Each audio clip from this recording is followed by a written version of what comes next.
হানাফি, শাফি, মালিকি, হাম্বলি, যারা ইমাম আবু হানিফা, ইমাম শাফি, ইমাম মালিক, ইমাম আহমদ হাম্বলের আকীদা মেনে চলেন, তারা আহলুস সুন্নাহ ওয়াল জামাত। কেউ কেউ বই লিখেছেন, নাম বলতে চাই না, রবিউল্লাহ একটা বই দিয়েছে, আর একজনে দিয়েছে, সালাফি এবং সালাফদের মধ্যে পার্থক্য, আহলে হাদিস এবং আহলে হাদিসের মধ্যে পার্থক্য। ভণ্ডামির কত প্রকার আছে, কত পদ্ধতি আছে। তোমাকে কে বলেছে মুহাদ্দিস ছাড়া কেউ আহলে হাদিস হতে পারে না? তুমি কোথায় পেলে এই কথা? আর তুমি যাদেরকে সালাফ সাজিয়েছ, সালাফের সীমা কোন পর্যন্ত? সালাফের সীমা কোন পর্যন্ত, কত বছর? তুমি সেইটাকে নির্ধারণ করো। 300 হিজরি শতাব্দীর পরে কোনো সালাফ নাই, সালাফি আছে কিন্তু সালাফ নেই। তুমি প্রথমেই মারাত্মক ভুল করেছ। তোমার বইয়ের মধ্যে তুমি সালাফি সাজিয়েছ ইবনে ফুরাকের যুগ থেকে। ইবনে ফুরাক, বাকিল্লানি, নওবী সহ বিভিন্ন যারা পরবর্তী তাফসীর লিখেছেন, তারা অনেক জায়গাতেই গন্ডগোল করেছেন, কিন্তু ওইটুকু গন্ডগোলের জন্য আমরা বলবো না যে তারা সুন্নি থেকে আহলুস সুন্নাহ ওয়াল জামাতে বেরিয়ে গেছেন।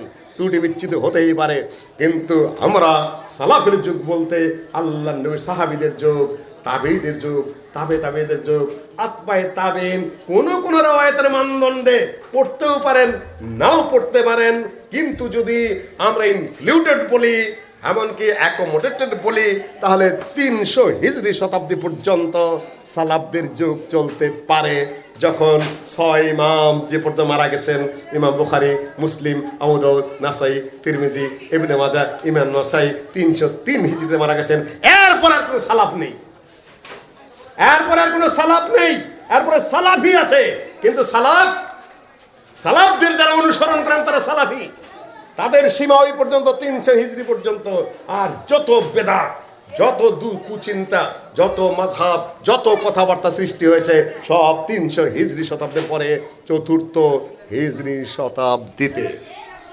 আরো প্রশ্ন উঠেছে আপনাদের সামনে, যেটা বলতে চাই, মাকরিজি সহ বিভিন্ন আলেম ওলামারা যা বলেছেন, যে মনসুর হয় মুলতানি, আমি দেখতে পেলাম যে সেখানে আহলে হাদিসরাও রয়েছেন, জাহেরিরা রয়েছেন, হানাফিরা আছেন, হানাফিদের আকীদা ভালো কিন্তু তারা আহলে হাদিস। কথা বুঝতে পেরেছেন? হানাফি অথচ কিভাবে আকীদার দিক থেকে আহলে হাদিস, কিন্তু মাযহাবের দিক থেকে জোরে আমিন বলে না, রাফুল আইদান করে না, কিন্তু আকীদার দিক থেকে আকীদার দিকে আহলে হাদিস, আকীদার থেকে হাম্বলিতে দিকে ঘেঁষা, তারা আকীদায় তারা ভুল করে না। কিন্তু শিয়ারা যারা আছে মুলতানে, ওরা হলো শিয়া। সম্মানিত উপস্থিতি, যুগের পর যুগ চলে গেল, আস্তে আস্তে ভারত উপমহাদেশে বিভিন্ন শাসন আসলো, সেগুলার নাম আমি বলছি না। আকবরের যুগ পর্যন্ত মোটামুটি ভাবে বিভিন্ন ধরনের ইসলামী শাসন চলেছে। আকবর আসার পরে সেখানে বিভিন্ন ধরনের বিশৃঙ্খলা শুরু হয়ে গেল। সে বদলে দিল, সে বিয়ে করেছে, কয়েকটা হিন্দু বিয়ে করেছে, রক্ষিতা তার ঘরে ছিল হিন্দুরা, তার উজির হলো বৈরাম খা শিয়া। এই শিয়া এবং হিন্দুদের মিলনে এমন এক বিশৃঙ্খল শাসন ব্যবস্থা সৃষ্টি করলো। কানের মধ্যে তো দুল দেখাই যায়, তার ছবির মধ্যে একবার চুলের অবস্থা কি তা তো খুব ভালো করে অবলোকা এখন তার ছবি রয়েছে। এবং সে আসসালামু আলাইকুমের বদলে শুরু করে দিল যে জাল্লা জালালহু, আসসালামু আলাইকুম, তার বদলে কি আল্লাহু আকবার। দেখা হলে কি বলবে? আর জবাব কি? জাল্লা জালালহু। কেন? তার নাম জালালউদ্দিন আকবর। প্রচলন ঘটিয়ে দিল নিজের নাম সরানোর পদ্ধতি। জোর করে যদি বেশি খাওয়ান, বমি করবে না হজম হবে? বমি করাবেন না কেউ না, যেটা বমি করাবেন ওটা ঘৃণিত হবে। যতটুকু মানুষ গ্রহণ করে স্বাভাবিকভাবে ওর উপরেই সন্তুষ্ট থাকতে হবে। আকবর জোর করে গিলাইতে চেষ্টা করেছে মুসলমানদেরকে। আল্লাহু আকবার, জাল্লা জালালহু। দাঁড়িয়ে সম্মান করা, এইভাবে ঠায় দাঁড়িয়ে থাকতে হবে দেখা হলে বড় বড়দের, এইটা উনি প্রচলন ঘটালেন। মিলাদ প্রথা তিনি চালিয়ে দিলেন। ইত্যাদি ইত্যাদি গরু জবাই করা বন্ধ করে দিলেন হিন্দুদের সুবিধার জন্য, তাদের ধর্মের জন্য। মুসলমানদের স্বার্থ সকল কিছু জলাঞ্জলি দিয়ে সকল হিন্দু এবং শিয়াদেরকে তিনি প্রাধান্য দিলেন। ঠিক তার পুত্র জাহাঙ্গীর, তার বউ হইল নূরজাহান। আচ্ছা কথা নেই, থাক করা থাক। তার পুত্র জাহাঙ্গীর বিয়া করলো এই রানী নূরজাহানকে। নূরজাহানের বাবা হলে গিয়াস বেগ শিয়া। এই শিয়ারা এবং হিন্দুরা মিলে জাহাঙ্গীরকে ওই ঘাও দিয়ে রাখলো। আস্তে আস্তে ওরা ধীরে ধীরে ধীরে ধীরে মুসলিম সাম্রাজ্যকে হিন্দুরা এবং শিয়ারা মিলে তিলে তিলে ধ্বংসের শেষ প্রান্ত পর্যন্ত নিয়ে গেল। এটা ইতিহাস বলছি আপনাদের সামনে। শাসকদের দৃষ্টি আকর্ষণ করব। পৃথিবীর বুকে কিছুই স্থায়ী নয়। যতটা মুসলিম সভ্যতা সংস্কৃতিকে, কোরআন এবং হাদিসকে আঁকড়ে ধরে থাকবেন, তত স্থায়িত্বের গ্যারান্টি হবে। যতটা দূরে যাবেন ততটাই রাষ্ট্রীয় ব্যবস্থাপনা দুর্বল হয়ে পড়বে। কেননা গরুর গাড়ির চাকা, উড়োজাহাজের পাখা, রেলগাড়ির ডাব্বা, এটা কোন যানবাহন বলুন তো? গরুর গাড়ির চাকা, মাঝখানে বসালেন রেলগাড়ির বগি, উপরে লাগাইলেন বিমানের পাখা। এটা কি যানবাহন হইল? বর্ধমানে সাহেব বলেন কিম্ভূত কিমাকা। উনি বলতেন আকাশে উড়বে, এটা উড়বে না। রেল লাইনটা চলবে, চলবে না। গরুর গাড়ি, গরু লাগালে এটা গরু টানতে পারবো? অত বড় ভারী বগি কিছুই হবে না। আমরা জাতে মুসলিম, আইন হলো খ্রিস্টানের, সংস্কৃতি হলো হিন্দুদের। এই যে একটা মিশ্রিত ব্যবস্থা, এক কিম্ভূত কিমাকার অবস্থার মধ্যে আমরা চলছি আজকের থেকে না। কাজে এই যানবাহন হাওয়ায় উঠছে না, রেল লাইন দেওয়া চলছে না, গরুর গাড়ির পথেও হাঁটছে না, খালি বিশৃঙ্খলার সৃষ্টি হয়েছে।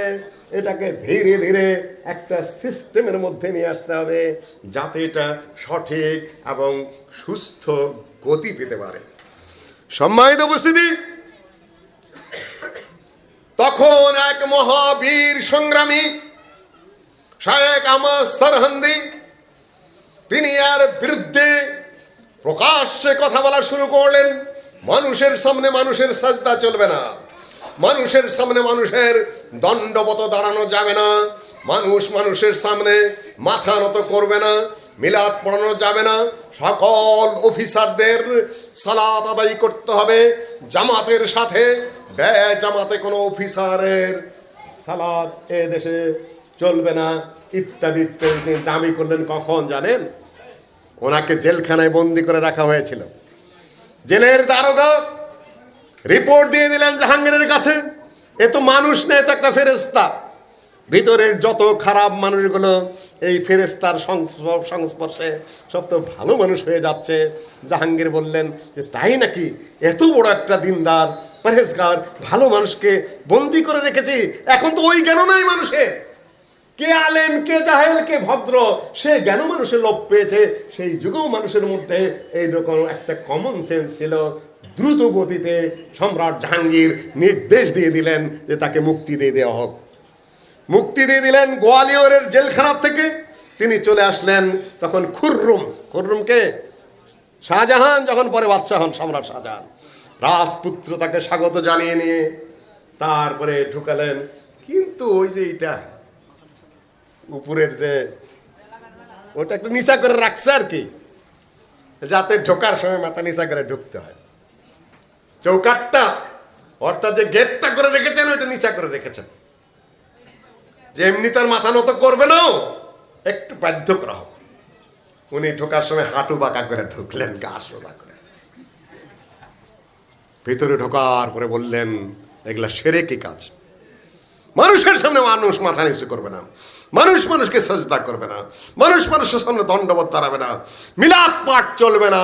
আপনারা তো বলেন যে আহলে হাদিস খালি মিলাদের বিরুদ্ধে করে। কে বলেছে? আপনি শেখ আহমদ সরহন্দি, যাকে আমরা মুজাদ্দিদ আল-বেসানি বলেন, তার মাকতুবাত পড়ে দেখুন। বর্তমান আহলে হাদিসরা যা বলছে তার সব কথা তার মাকতুবাতে ফার্সিতে লেখা আছে। মিলাদ বলেন, কিয়াম বলেন, খতম বলেন, বেদাত বলেন, একেবারে কঠিন কঠিন রুক্ষ ভাষায় তিনি তার প্রতিবাদ করেছেন এবং রাজ দরবারে এসে তিনি বলেছেন, অনুরোধ করেছেন যে এগুলা সব আপনি বন্ধ করে দিন। সম্মানিত উপস্থিতি, তারপরে দ্রুত গতিতে আমি এদিকে চলে আসি আমার বাংলার ভূখণ্ডে। এই অবস্থায় চলল, মুঘল সাম্রাজ্য ধ্বংস হয়ে গেল, হিন্দুদের, শিয়াদের আর শাসকদের এই গরু গাড়ির চাকা, উড়োজাহাজের পাখা, রেলগাড়ির ডাব্বা মার্কা, খ্রিস্টানদের আচরণ, শিয়াদের ধর্মীয় নীতি, হিন্দুদের ওই সকল পূজা পার্বণ আর নাম কস্তে মুসলমান, এই রাষ্ট্রটিকে আপনারা টিকিয়ে রাখেন।